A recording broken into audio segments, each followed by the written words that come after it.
Hello and welcome to My Xbox and Me, episode 176. I am one of your hosts, MC Fixer, alongside the man that waves at the Queen himself, Snowbike Mike. Snowbike Mike, how you doing, son?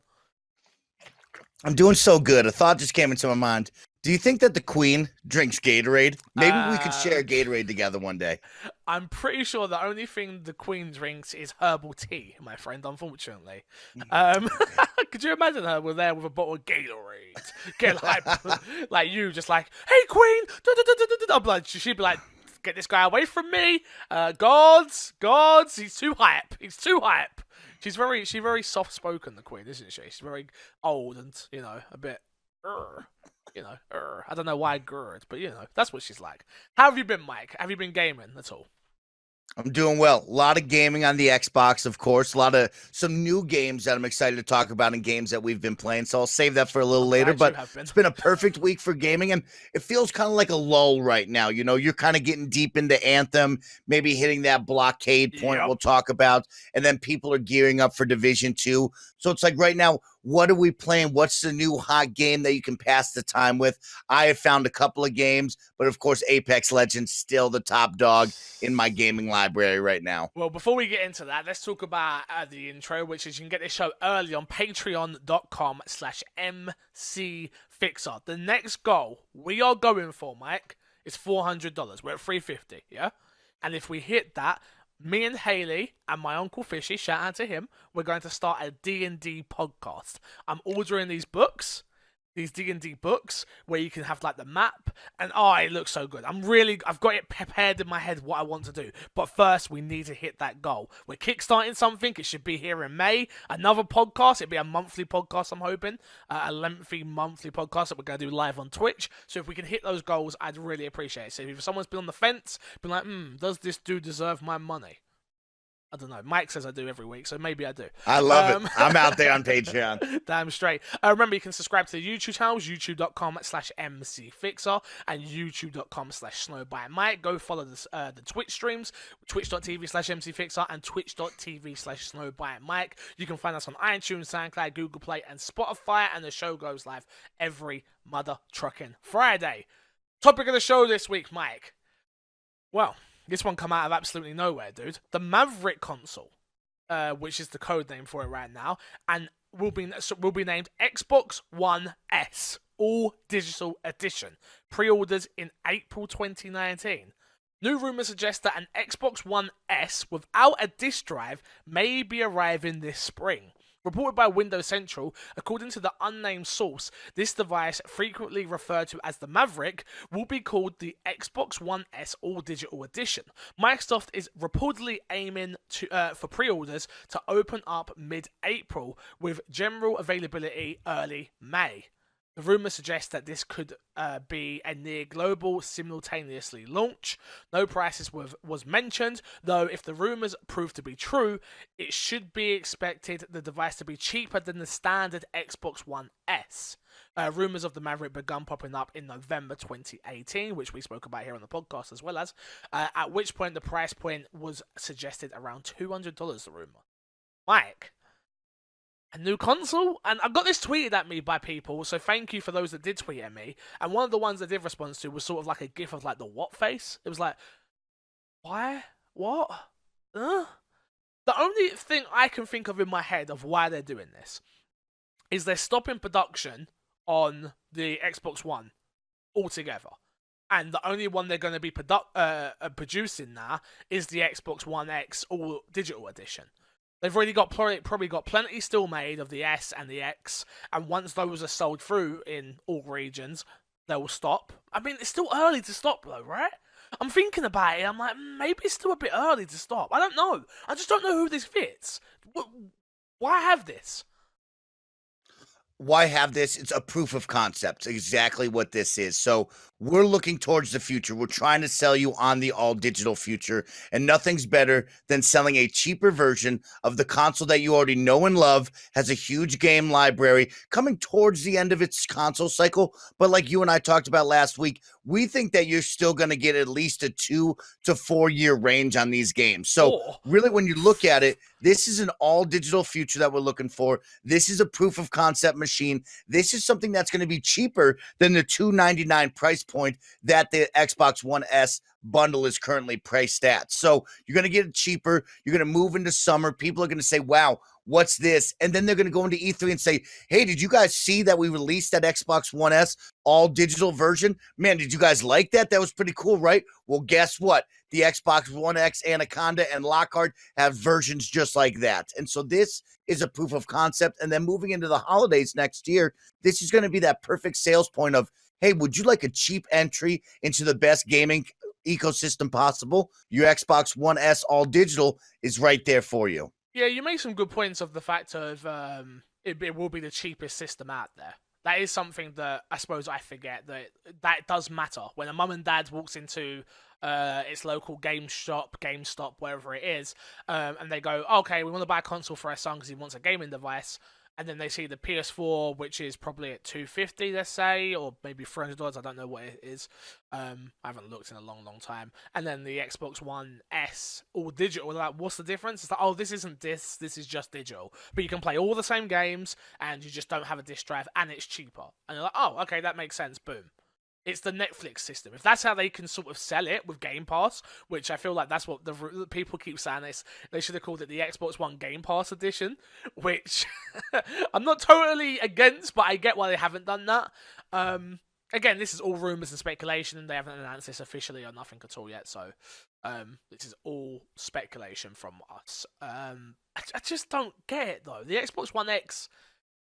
rumored the Xbox Anaconda and Lockhart, the Scarlet, is rumored to be shown this year at E3.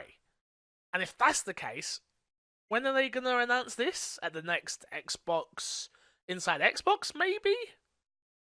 Yes, exactly. So this will go on, like they say, pre-orders will start in April. It will release in May. So that's all before E3. So really you're getting the proof of concept out there so you can show the numbers, you can show the model and what's happening come middle of June when E3 comes out. So they'll have about a month and a half to play with. Hey, this is how it's sold. This is what it's doing. This is the cheapest Xbox you can get, the cheapest console you can get to get into new generation gaming. And we're going to guarantee you 2 to 4+ years of lifetime on this, because our goal is to create one ecosystem no matter what console you want, like we talked about before. So we're talking Windows PC 10, we're talking Xbox One X, we're talking Xbox One S, we're talking about the next generation. And for you to be able to buy this on the super cheap, be able to make it your streaming box, whatever you want to call it, from Games Pass to digital only, this is going to be the cheapest idea for anyone to get involved, and only bolsters these Xbox sales before we move on to the next console cycle. When you say 2 to 4 years, what do you mean? Like, are you talking 2 I to 4 guarantee years that we're going to be playing.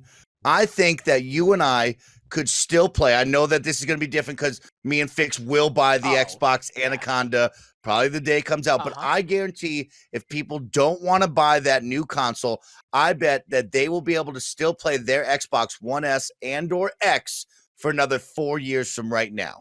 So, okay, but what I mean by that is, do you mean the let's try and think.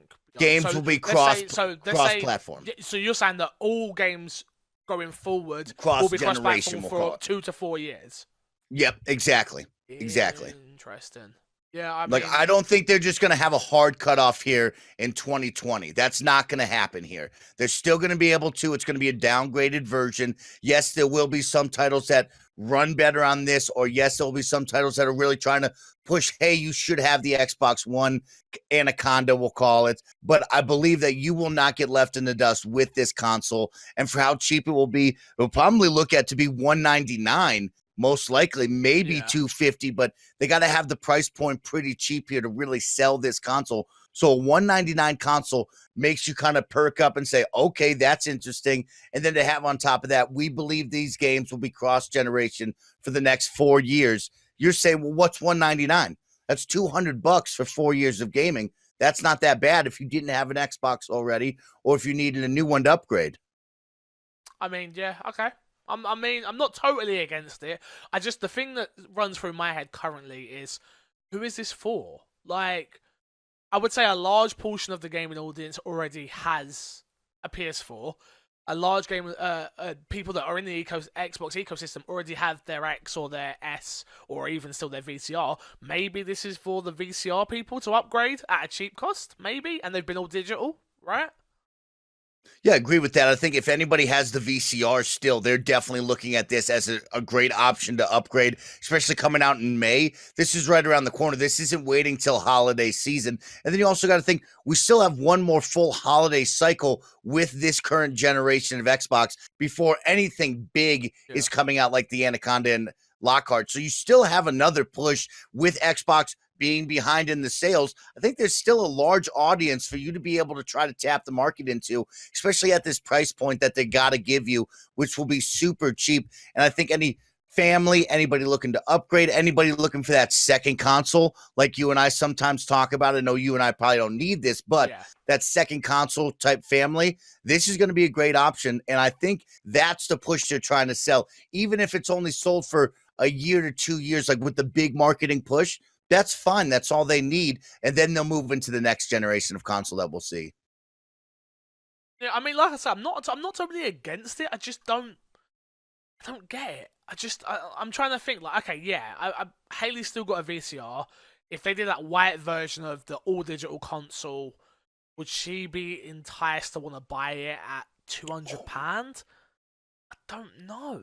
I generally don't know. Email in myxboxandmepodcast@gmail.com. Anybody can email in, obviously, but I would love to hear from people that anybody who has an OG VCR Xbox with you're all digital, even if you're like 95% digital, would this push you over the edge to go all digital, and or would this do anything to make you upgrade? I don't know. No, I think it's a proof of concept as well. Like, don't think of it only as the sales. Think of it as this is a great way to start tapping the market to say, hey, we are going to come out with an all digital box in the next generation. We want you to be prepared for that. We want to start that narrative now of, hey, did you know it's not going to have a disk drive? Please understand that it's going to be, you have to buy games online. It's going to be Xbox Game Pass. We don't want you to think you're going to put a disc in this. So you got to start that narrative now.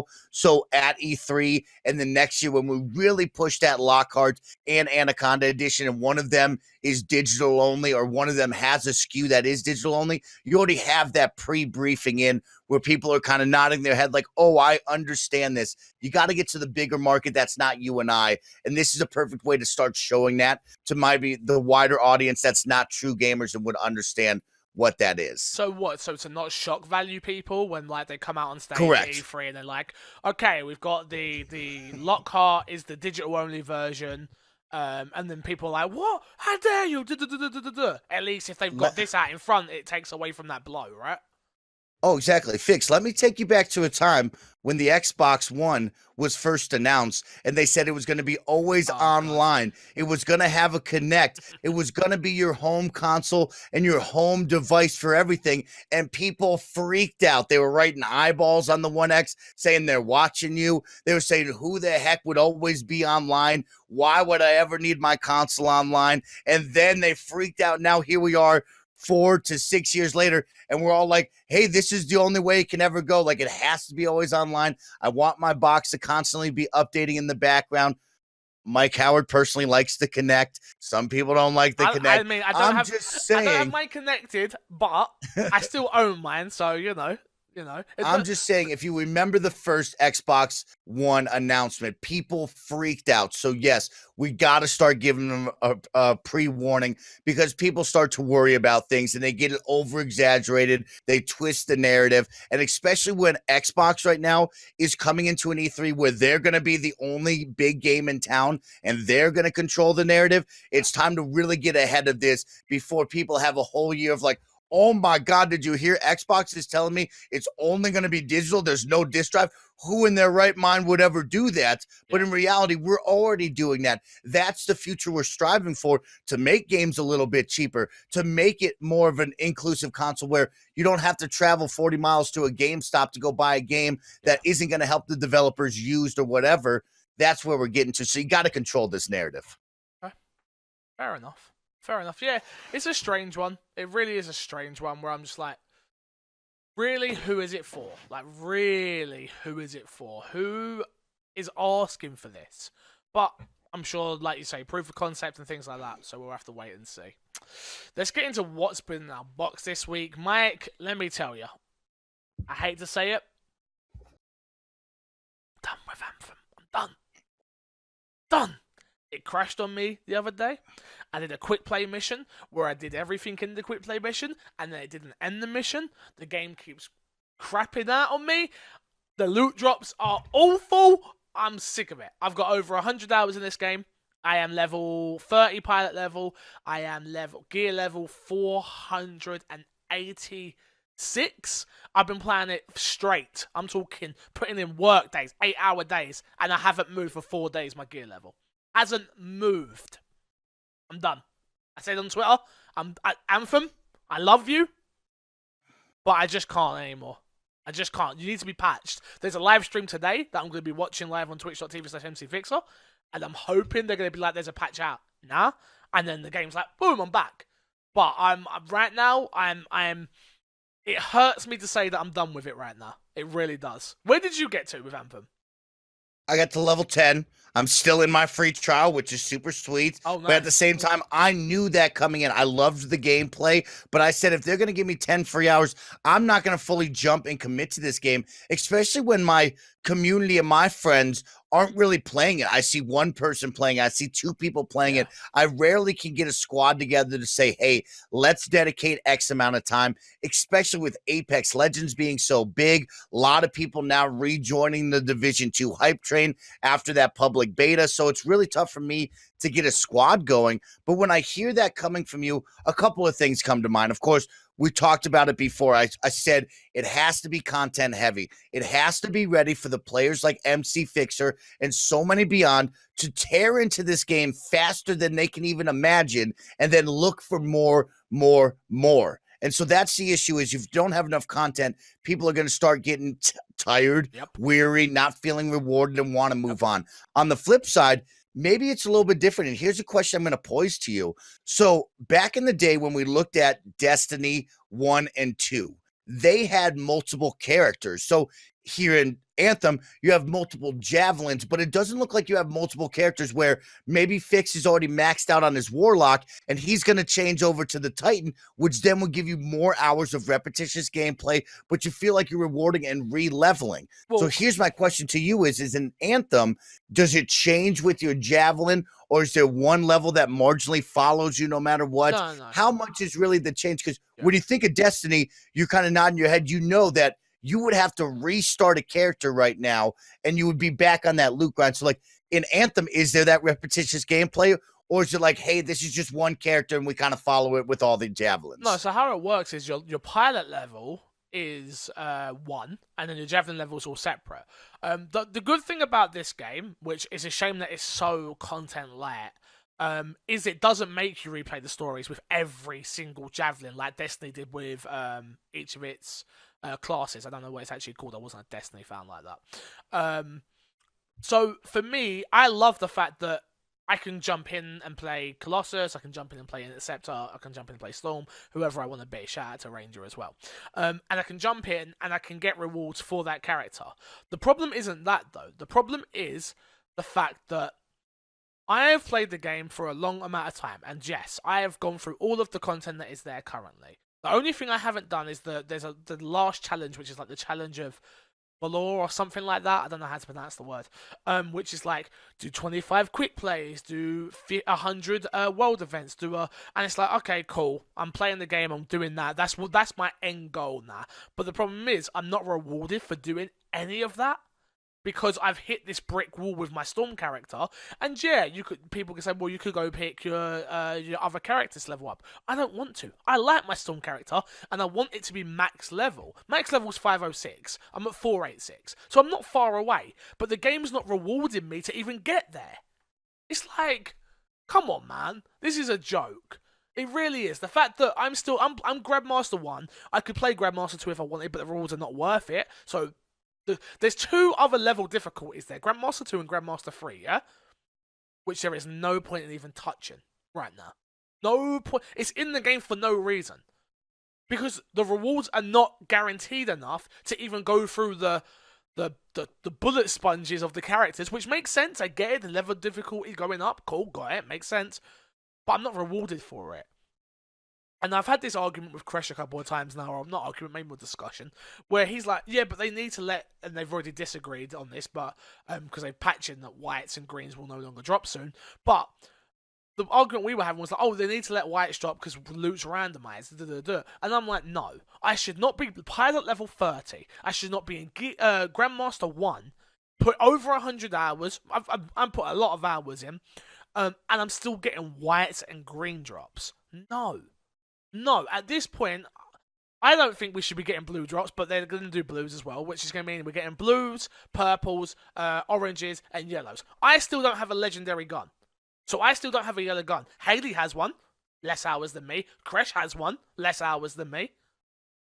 What? Why am I being punished in a way that I can't get my level up to this next level? For what reason?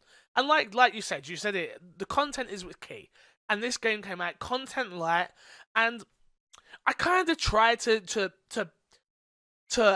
see past it. I tried to see past the content because I know there's a roadmap out there. I know that we're gonna get more content, free updates and stuff like that. That doesn't excuse it. So don't anyone take what I'm saying and misconstrue it. Doesn't excuse the fact that it's light content. But I tried to move past it because I love the gameplay that much. But I can't now because I'm at endgame and you're still not rewarding me. It's so annoying, Mike. It's so annoying.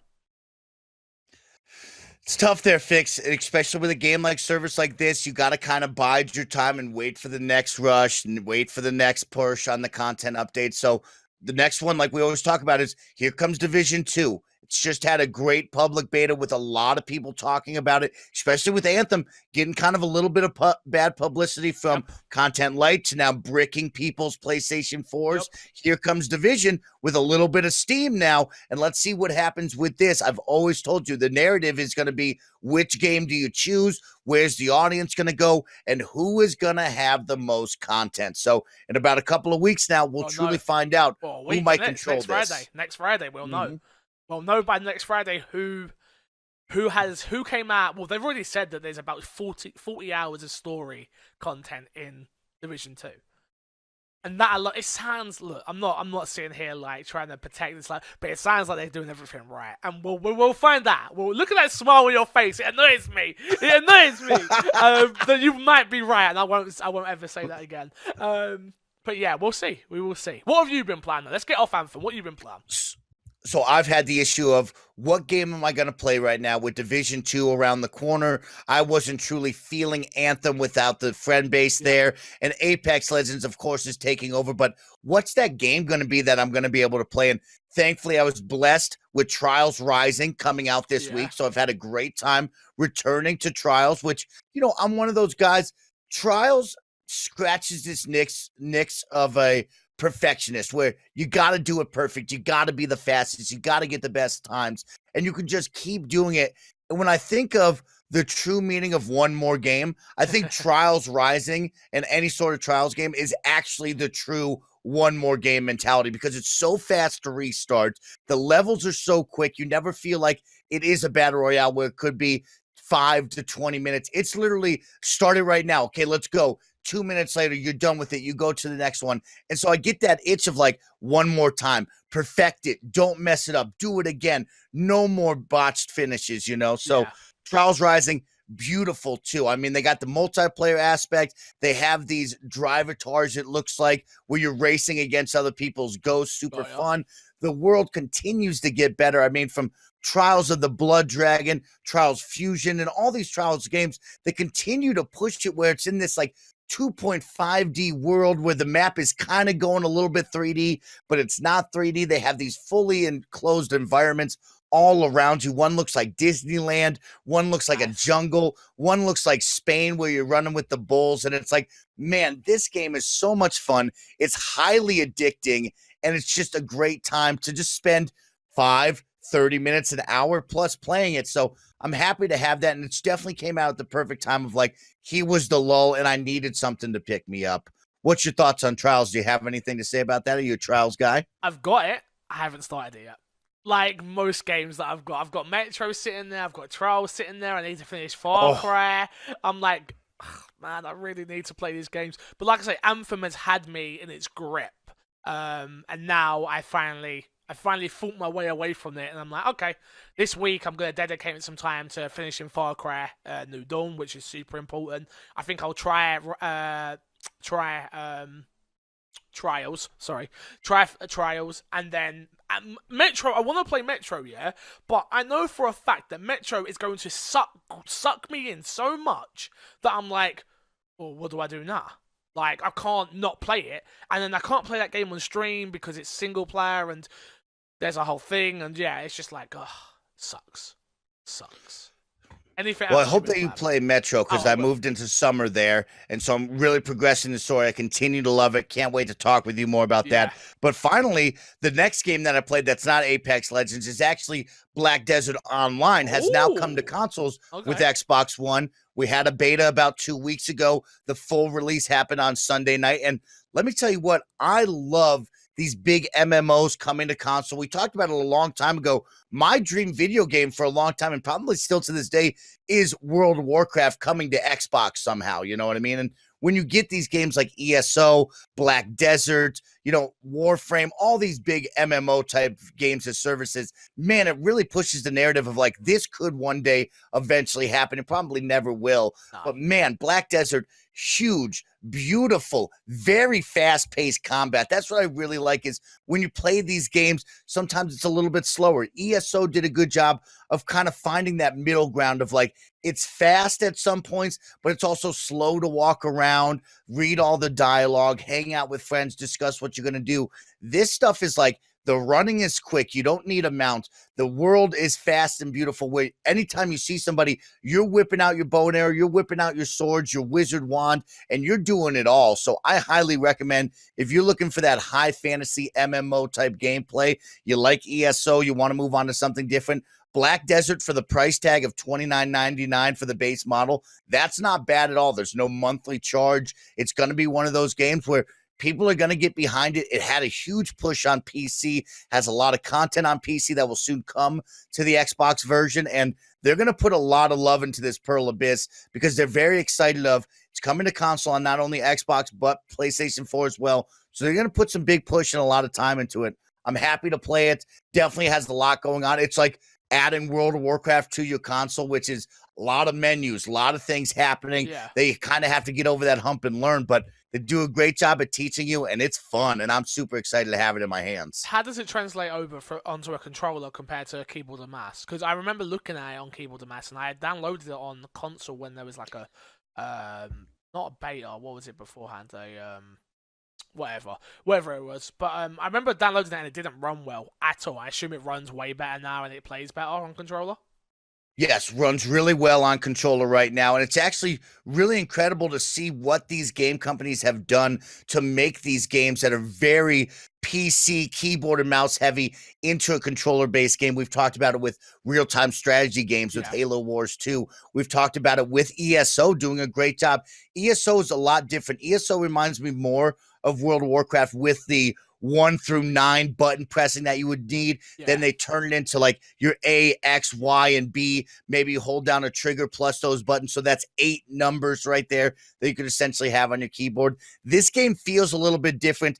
In the early stages, there is no extra spells or extra movement. So it's really the 2 triggers and one of the bumpers to kind of start doing your attack. So it's a lot more basic level than what you would see in an ESO and these bigger keyboard and mouse type games. So I like that. Makes it user friendly to be able just to do that. I'm sure they'll start to add more going on as you gain higher levels, but level 14, spent about 4 hours in the world. So that shows you that I was definitely interested in that. A little bit different than my Anthem feeling where I am playing this game alone. I kind of knew coming into it that nobody would be playing this. Yeah. So I'm able to do it by myself. Nothing seems too difficult. You're in those starter worlds where there's hundreds of people around you. So you feel like, oh my gosh, this game is so massive. Everybody and their mothers around me right now. And it'll be interesting to see who stays with this game when you go into the higher level content, how many people are really there. It's going to be a lot of fun. And so Black Desert, huge game on my list right now to be able to jump into. Fair enough. Fair enough. Is that it? Is that all that you've been playing this week? Yeah, I mean, besides getting dubs in Apex Legends, you know that. No one cares about your Apex Legends addiction. Jesus Christ. Patreon producer this week is your boy Mike Lynch, keeping the lights on. Mike tweeted at me the other day, and it's funny because it's come round, like I say. Division 1 was where we met, and I met a lot of people through Division 1. Mike Lynch, Yami, that's when I was playing with Alfredo on Xbox before he moved over to like full-time console PC. And it's kind of interesting to see it come back, and I'm like, oh man, yeah, I am excited for Division again. I'm excited to grind it out. I'm excited to get the boys back together. I'm excited to be part of the Purple Plebs, which is like an old school thing on Alfredo's channel. It's interesting to see how far we've come since Division 1 dropped. So shout out to Mike Lynch and our Patreon producer. Let's get straight into the news this week, though. Rumor has it, Mike, that the Avengers game will be for next-gen consoles. The Avengers game in development by award-winning developer Crystal Dynamics might be targeting the next generation of consoles. A job listing posted by the studio indicated that a project involving an external partners is targeting the future of the console market rather than its present, fueling speculation that the Avengers game won't be released anytime soon. How do you feel about that? Do you think it's true? Where are you at with it? I'm not mad at this. I know a lot of people have been very excited from the Game Awards to the upcoming E3 of like, when are they going to show the splash screen? When are we going to talk about this game? Because everybody really knows that this game has to be happening, right? The Avengers title, the Marvel superhero titles are just so massive that it would be hard to believe that we're not going to get an Avengers game even in the future right now. It has to be happening, right? And so for them to say, hey, like, we might be working on Avengers title, but it's going to be off in the future for this next generation of consoles, I'm totally fine with. There's no rush. And especially in this lull right now where we're at, where it's like, we know another generation of consoles is right around the corner in the next 2 years. I don't need you to come out with a game right now that maybe doesn't have the big specs, the big graphical push that the next console will have, but then you make it like cross generation where it's like one side's going to get the downgraded version, one side will get the decent one, and the development team is split trying to make a product that's not going to be the best it can be. I think you look at a team like Kojima Productions where they've said, hey, we're making Death Stranding, but it's going to be way out there. Like, we're trying to make the best possible product. So I think with Avengers, you have to do that, where it's like, hey, this is the biggest title on the planet right now. We're going to make sure it's the best possible products for you. You'll see it in like 4 years. You know what I mean? There's no rush with this game. And I'm super excited. I mean, one of my friends put it best. I believe Bone Jangles said it best of Sunset Overdrive was a perfect proof of concept for Spider-Man. Spider-Man came out. It's incredible. God of War is a perfect proven product for Thor, which no doubt about it, that Leviathan axe and Thor's hammer is going to go perfect together. Now here we are playing Anthem. Anthem is the perfect proof of concept for what Iron Man needs to look at. So you start adding these things up and you're like, wow, there's 3 of the Avengers right there. Yeah. Who else could you start adding to the mix? And this game is going to be big. Crystal Dynamics, a huge producer. Everybody knows them. They developed some incredible titles recently. A lot of the Tomb Raider games, all of the Tomb Raider games, really. And so it's like, they have a good pedigree. They've shown you that they can make semi-open worlds where you're going to land in, New York with Stark Tower, and you're going to have a pretty decent open world to be able to fly around in, move around in, and move on to the next area. So super exciting, and this is a big title that everybody wants. Yeah, I can't wait for it personally. I'm obviously I love Marvel. I'm not a DC person. I love Marvel. And this game is one, but I can wait for it. And do you know what will make it even more exciting? If it's like close to launch title for the new consoles as well. I feel like that could be huge. If it was a launch, let's say, imagine it was a launch Xbox One or Xbox Scarlet title. That'd be dope. So Hopefully that's where it's going to be, or just after the first year of the consoles coming out. Really see what these next consoles can do graphically and performance-wise, load times, etc., etc., etc. Yeah, just very, very interested to see how things pan out. So, cannot wait. Next up, you can talk about Apex Legends finally. Apex Legends hits 50 million players, Mike. 1 month after its initial release, Apex Legends has hit 50 million players worldwide. Feel free to talk, my dude. Feel free to talk. You know I'm holding back. That is a massive number. So they were showing it once before. Fortnite took about, I think, 8 to 12 weeks to get up to this number. So it shows you how big and how relevant battle royales are. If we took this narrative 6 months ago, 4 months ago, people would be telling you that battle royales are going to die off. Battle royales are done and over with. But no, here it is. We needed somebody to come out with the perfect battle royale. They needed something where they've seen what works, the success with Fortnite, Call of Duty, PUBG, everything that's died off in between, and come out with a team that can make a perfect battle royale off the gates. And now I say perfect, there are some issues with it, but when you really look at it, do you know a battle royale that came out with this much steam, this much, quality on day one? No, you really don't. And so Fortnite also came back with the number of we've hit 200 million players before, and that's totally understandable, and that's great. I think Apex will surpass that number here soon enough. It's only in its first month or so. Give it some steam, and I think if you look at it, Fortnite's been out for what, a year and a half, almost 2 years now? Yeah, something like that. I don't actually know, actually. So I think Apex Legends from a year from now will probably hit that 200 million points. You're going to see tournaments. You're going to see pro players. They're probably going to make an Apex Legends league or some sort. And so it's only going to gain steam from here. Battle Pass is coming out within the next 2 weeks or so during the month of March. That's going to get a lot of steam going on. They're going to have new characters releasing that will get people in. They're going to update the map. So this thing is doing everything right that you want from a battle royale. And I'm so happy that it kind of, proved the world wrong of battle royales are not dead. We're not just only going to play Fortnite for the remainder of our days. There's going to be others. There's going to be many more still to come. We still have Battlefield 5. We always talk about it. The Ring of Fire eventually will come out. Will it be a big success? Probably not, but it's still going to come out, and many other games will come out in the future. Probably not with this big of steam, but we will see more continue to try to raise that bar of the battle royale genre. Should I tell you what makes me laugh the most, though? It's people out there are fighting between themselves about EA right now. It's oh, we hate EA. EA suck. And they destroyed Anthem. Anthem this. EA boo boo boo boo. And then those people are the same people that are playing Apex. They forget that Apex is I'm you idiots. Yeah, obviously, congratulations to Apex hitting 50 million. You made a big statement there saying it'll pass Fortnite. I don't know about that personally, but we'll see. We will certainly see.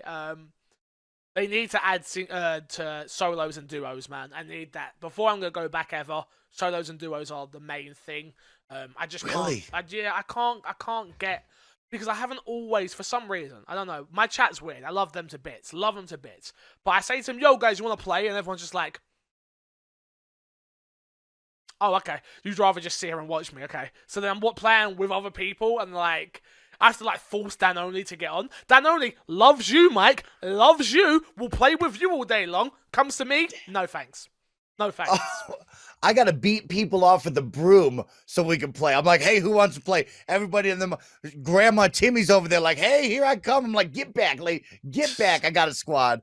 Yeah. And so I like the trios. I don't think I could go solos or duos in this game. We talked about it with the respawn mechanic. It's so crucial to have 3 players really is the right number to have that respawn mechanic feel right. I don't even think the respawn mechanic would feel so right with duos because you might die after your teammate dies, so I don't know how that feel would truly be, but I like the trios. I just don't see the solos and duos concept quite yet, especially with how big the map is. You might have to add in more people if you were going to play solos. When you think about it, 60 people on that map all by themselves might have to be more people. Whatever. However it works, just get it for me, Mike. Just get it. Another game I want. I'll call up Vince. Yeah, please do. Another game I want to just be got here is Cyberpunk 2077. And they've announced that they will be at E3. They tweeted that, for those of you asking, yes, we'll be at E3. Sorted. There's nothing more to say about this one, right? Yeah, as I say, you are going. I'm in contact with people at the moment, waiting for responses from emails. If we can try and get you in the Xbox press conference, so we'll see. See if we can get you there covering it for my Xbox and me. But look, cross the fingers and cross your toes. Cross your fingers. Put out positive vibes, people. We're gonna get crying face Mike if that happens. It'll be a dream come true. And yeah, I mean, I knew, or I had a feeling like Cyberpunk 2077 would be at E3. Why would it not? It's kind of, coming to that head of, we had that 40-minute live stream a couple months ago. Yep. And so it's like kind of time to get it back in the news cycle, show where we're at. It is right around the corner, essentially. I mean, it might not come out this holiday season. It might be next holiday season, but like this game is in our release window of, hey, you better be prepared for Cyberpunk 2077 here. Yes, I totally agree with you. Totally agree. Next up, Halo Infinite to be spiritual successor. Spiritual success for reboot, according to 343. As part of the IGN Unfiltered, which I need to tell everyone to go watch. If you don't watch Unfiltered, you're doing it wrong. Ryan McCaffrey is amazing. It's his interview series that he does with the best in the industry type thing. It's amazing. But while talking, IGN Unfiltered video series continued their talk with Bonnie Ross, head of 343 Studios, Industry, a little bit, asking, was talked about Halo Infinite during an interview. Ross indicated that the studio is thinking about Halo Infinite as a spiritual reboot after getting their legs stable on the two previous games. And the quote here we got is, there's been a lot of introspective time to really reflect on what's done as a 343, Ross told IGN. Where we have made mistakes. Where we have hit it right. What does Halo mean to us? That trailer for Halo Infinite we did is what Halo means to the studio. Maybe it took us 2 games to get there, and I think we've done good things and bad things, but what does Halo mean to us? It is about hope, it's about wonder, it's about heroism, it's about humanity and community, and bringing a community together. That's what the trailer is, and that's what we want to do. End quote. Are we getting a Halo Destiny type game? Maybe. We talked about it last week, how interesting and fun that would be. I think you could see something like that, and I think that's kind of like what games are moving towards. This games as service, this RPG heavy first person shooter. Bungie's proven that you could do it. 343 could do it, and with an IP entitled that big, it would be wild. Really, what I get from this is they're looking us all in the eye and say, hey, we're going to focus on this story. We're going to make sure that this story is great, because we know a lot of you hated the Halo 5 story. Some of you didn't care for the Halo 4 story. After that true saga of Halo 1 for 3, we've had some missteps, and we really want to come out here and tell you that we have a core story with Master Chief, and we want to make sure that this story lives on and people jump on it. We already know from last week that we talked about the multiplayer is going to be great. They have a proven track record of killing it with the multiplayer from arena-based shooters, whatever they add on, whether it be a battle royale, whether it be Warzone, whatever they want to add on is going to be great, tight, awesome shooting. But they got to come out and say, hey, we're going to make this story right, because that's what you, the Xbox fans and the Halo universe fans, deserve and want. Because if not, then people are going to start questioning, what's 343 Studios really doing? What's happening over here? Why is the story not great? You have such an awesome title, a lineage that is second to none. How are we messing this up? I mean, I don't have anything on this. This is Halo. You all know Halo, not my thing. I'm a Gears guy. Mike likes both of them, I think. For me, it's a case of, if they're going to reboot Halo, this is the perfect jumping on point for me, right? I wasn't an OG Xbox guy, so I don't have that love for it the way 1 and 2 when that came out. 3 never got me because I just wasn't into it. Now I'm more open-minded. I've played 5. I enjoyed 5. I didn't finish it, but I played it. If they're saying, all right, this is the time to jump in as a new fan as well as, this is dope, and I can't wait personally. That'd be dope. So We shall see. Yeah, this is the moment because you got to get people involved. You got to get them excited. And we always talk about exclusives that. Sony's so narrative heavy. They have incredible stories and characters you can get behind.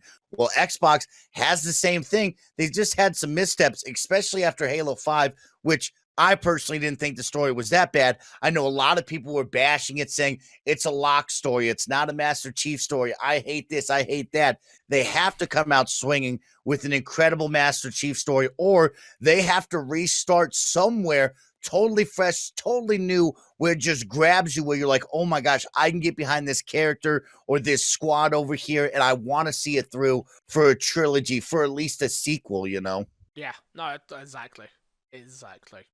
Next up, it sure looks like Microsoft is testing Xbox One game support on Windows 10 PCs. And the quote we got here from Microsoft, which is, "We're excited to be bringing technology tailor-made for gaming to Windows. Help us validate this system work as expected and play State of Decay 2 for free. Limited time only. Just tell us about any problems you incur with installing and launching the game," Microsoft explained in a blog post. So what's out there at the moment is apparently they're trying to have it so development for the Xbox One X, and I'm sure systems going beyond that, and PC is pretty much identical, meaning that the port can be identical. So if you're creating a game for PC, so let's use WoW for instance, let's say the new WoW comes out and they're creating it for PC, there's absolutely no reason to not be able to bring it onto Xbox as well. And I think the same thing that goes with this is the fact of like keyboard and mouse support and things like that. It's like, well, if we have it all, why not use it? Why not really go, well, okay, WoW is coming out on PC. We need to go to the team at WoW and be like, hey, how do you feel about putting an Xbox? Well, we're a PC game. Cool. Our system does keyboard and mouse as well. Perfect. Why not? So I'm excited for this. I mean, if it makes development easy for everyone, it means more games come into the system.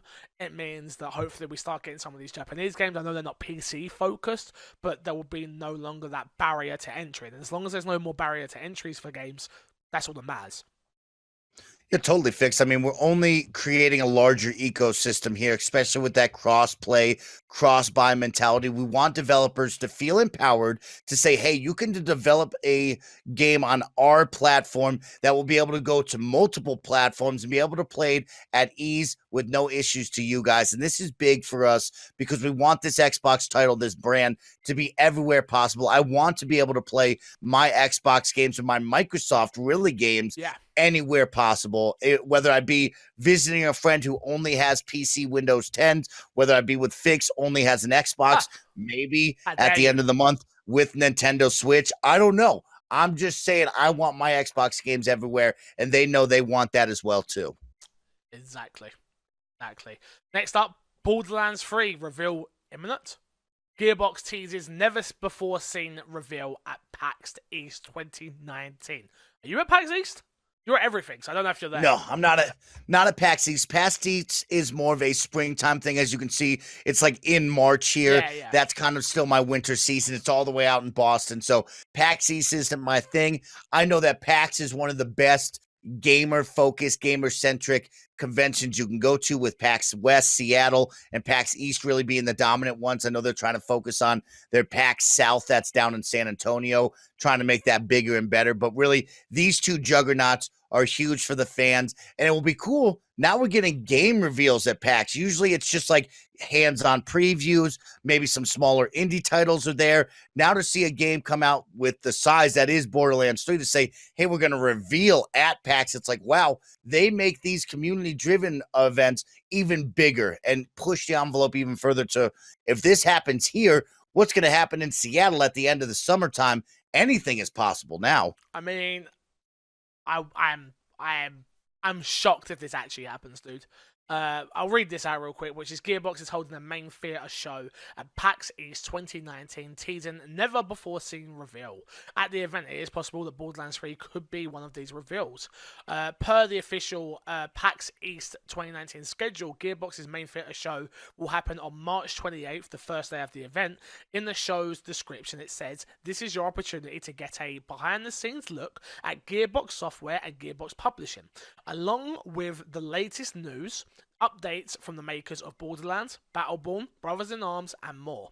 We will have never before seen reveals, exclusives, and surprises, so don't miss out." I feel like, personally, PAX East isn't the right place to show Borderlands 3. E3 is. Why are we not getting this at E3? You get a small show here, maybe a reveal teaser is what people like to call it. Then we go out with the big gun swinging at E3, where it's like a live gameplay demo where things are flashing, things are blowing up. We got hundreds of stations that you can play over at E3. That's what they're working towards. I don't think this will be playable. I don't think it will be anything. It will probably be like a side corner where Claptrap is there. They got a cool bar set up. They got the TVs on with the logo coming in and out, maybe a couple sentences, but they're working their way probably to come out with the big marketing blitz at E3 will probably be playable. So I think it's good. You get that pre-narrative going, especially at a convention that's so big at PAX. Then you get that talk going, and then at E3, people are wowed and, amazed at this instead of just coming out cold turkey. I think, though, if you ask me, when we talked about it 3 months ago, Randy Pittsford was under some fire there, and Gearbox wasn't looking too hot. And I told you, I don't think we'll see Gearbox for quite some time until this kind of blows over and the storm passes. Well, now when you bring this up, Fix almost forgot about that. So it's probably time to get that narrative back on the positive side, as the last time we spoke about Gearbox, it wasn't really in a good light. Well, I think the last time we spoke about Randy Pittsford, we was in a negative light, not Gearbox. And I think that's the important thing. I don't think we'll even see Randy there, honestly. I feel like he's going to take a back seat now because of all the legal stuff they're going through and stuff like that.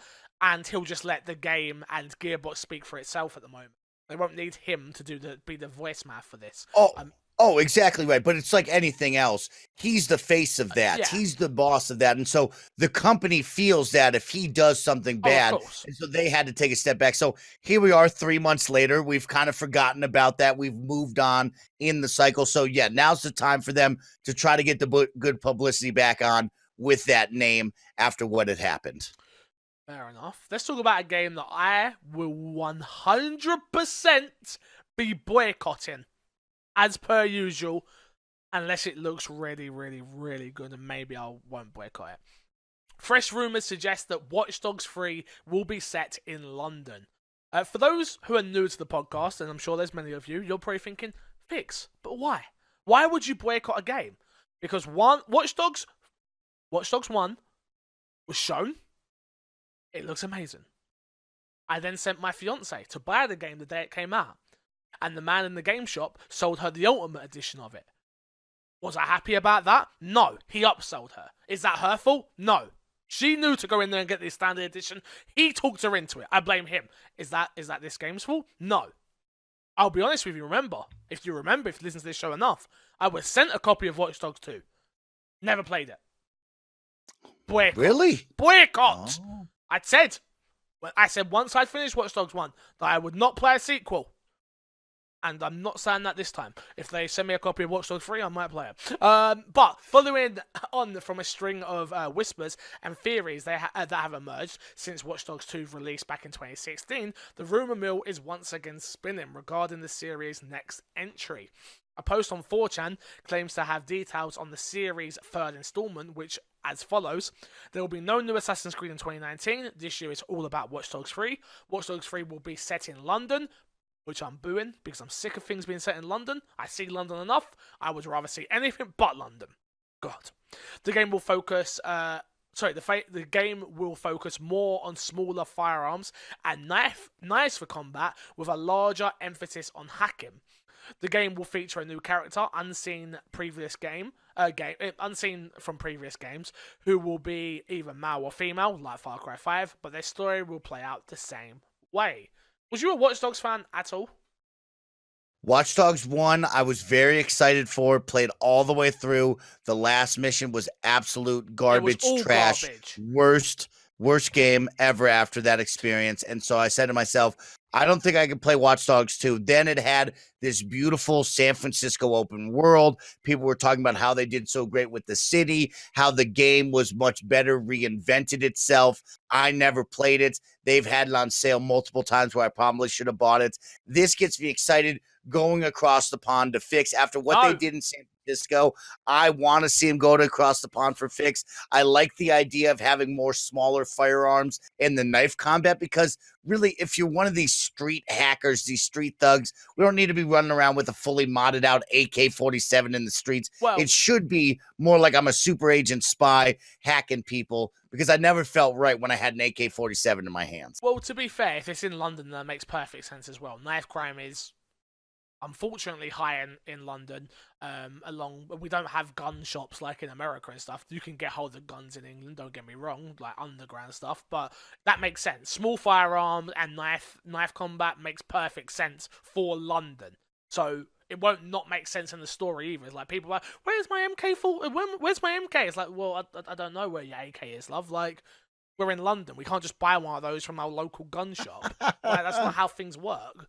Do you know what I mean? So it would make sense for the game, and it would make sense for the Watch Dogs world as well, I think. From what I understand, again, I boycotted the last one. Will I boycott this one? I don't know, Ubisoft. Let me know. Let me know if I'm doing that or not. Let me know. Next up, and our last news story for the week, Kingdom Hearts 3 director confirms DLC in the works.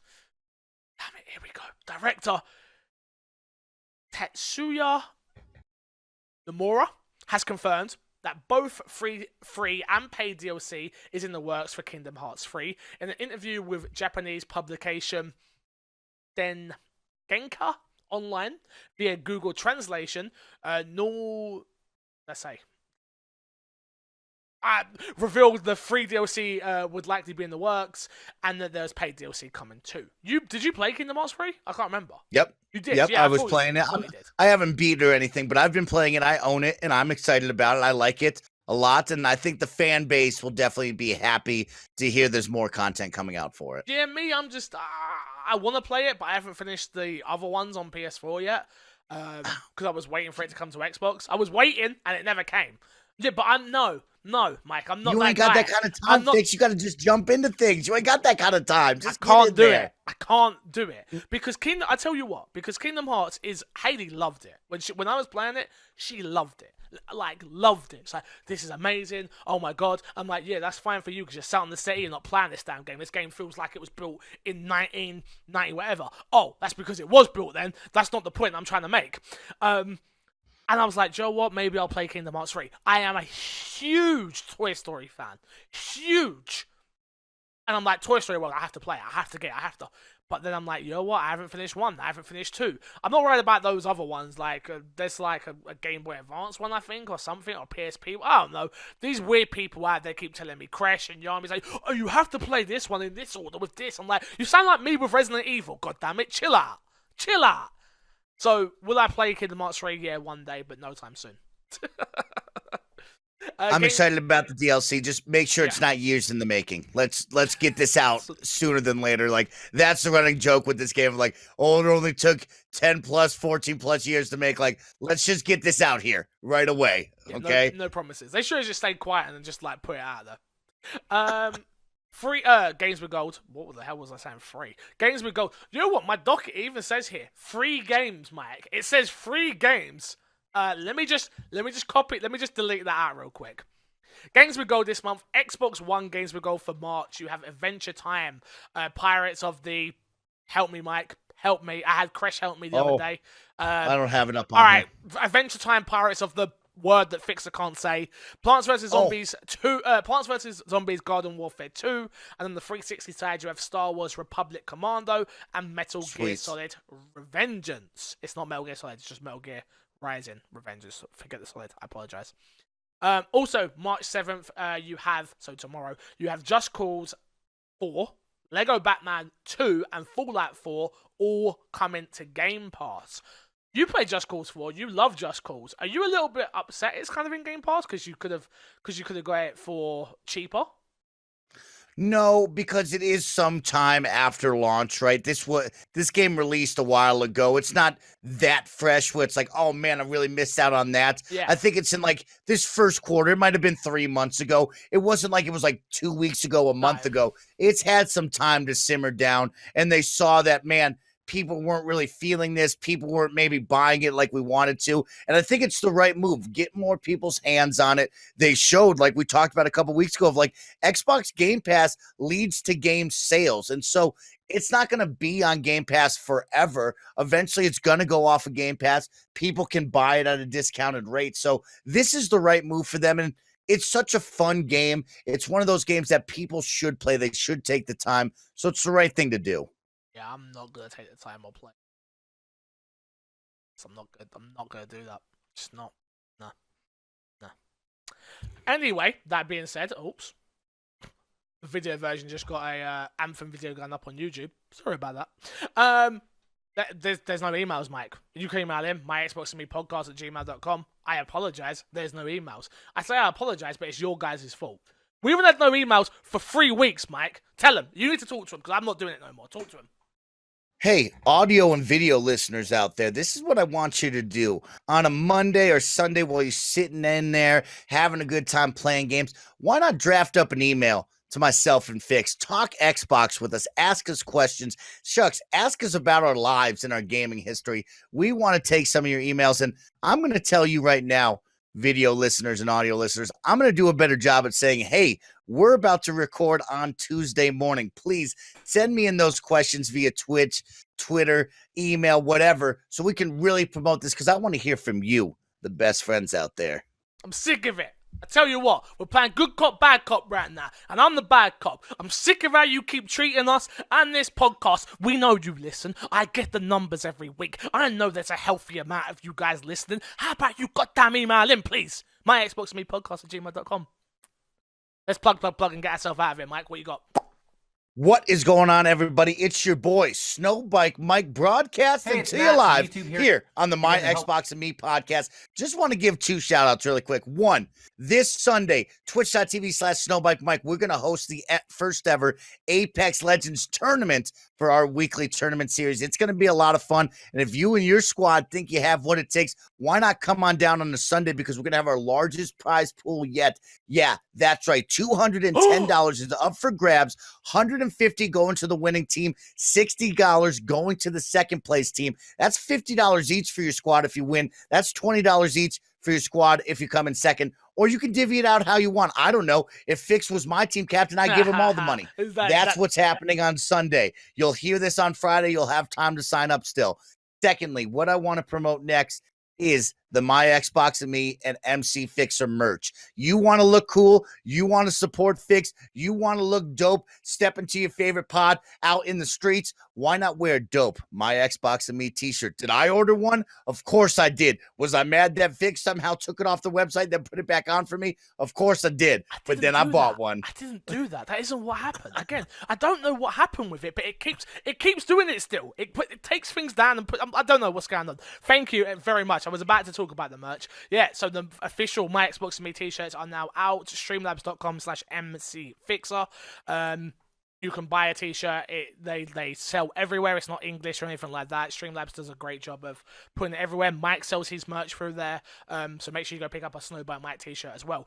What warms my heart is, and I've had it happen, and I'm very like happy about it, is when you go to these conventions and events, and Mr. Moody and Mrs. Moody were the first people I ever saw wear a My Xbox and Me t-shirt. And for me, like, to be able to walk into an event and see 2 people wearing your merchandise is amazing. Like, it truly is. It's amazing. So what I want to happen personally is I want Mike to be going somewhere to one of these events, E3 or wherever it is he's at, PAX West. I don't know where he's going. Wherever this guy goes, the Halo event, and I want him to see someone in a My Xbox and Me shirt. And I just want that moment of being able to see it through the internet. I want that. Like, you're supporting Mike, you're supporting me, you support the podcast. Go buy yourself some dope merch. You know our logo is amazing. You have to admit it. There's one thing that's good about this podcast, and it sure as hell ain't the content. It's the goddamn logo. Haley spent about 2 seconds making that logo, and it's amazing. So please, streamlabs.com/mcfixer. Go buy yourself some merch. I would appreciate it. Also, patreon.com/mcfixer is what keeps the lights on. Shout out to Patreon producer again, Mike Lynch. Again, all jokes aside, I know I'm playing good cop, bad cop, mucking around. Thank you for the support. We have been doing this show for a long time now, and it's nice to still have people listening every week. People care about what we say. I've got new people DMing me on Instagram. I've got people DMing me on Twitter, and literally just showing love. So thank you for supporting me. Thank you for supporting Mike. The last thing I want to leave off is Ross Miller wants to do one last show. So we are going to work it in, and we're going to figure it out, and we are going to shoot one last My Xbox and Me episode with Ross. The Reddit podcast has ended, Mike. And people always ask me, why didn't you join the Reddit podcast? Because I knew. I knew, didn't I? I knew we were going to outlast them. I fucking knew it, didn't I? I was like, look, My Xbox and Me, we started before them, we'll end it after them. I knew. And I knew that Ross Miller, it couldn't be trusted. He was Scottish, and I knew. I just bloody knew he would leave everyone for dust. Not me. I'm still going, baby. I'm still going. And I went and got the best co-host of them all. Snow by Mother in Mike. Jesus. Yeah, thank you. You know, let's do it. Yeah, anyway, thank you all for listening this week. If you didn't understand any of that, it's fine. It's for the long-time listeners. Until then, love you, leave you. See you all later. Goodbye.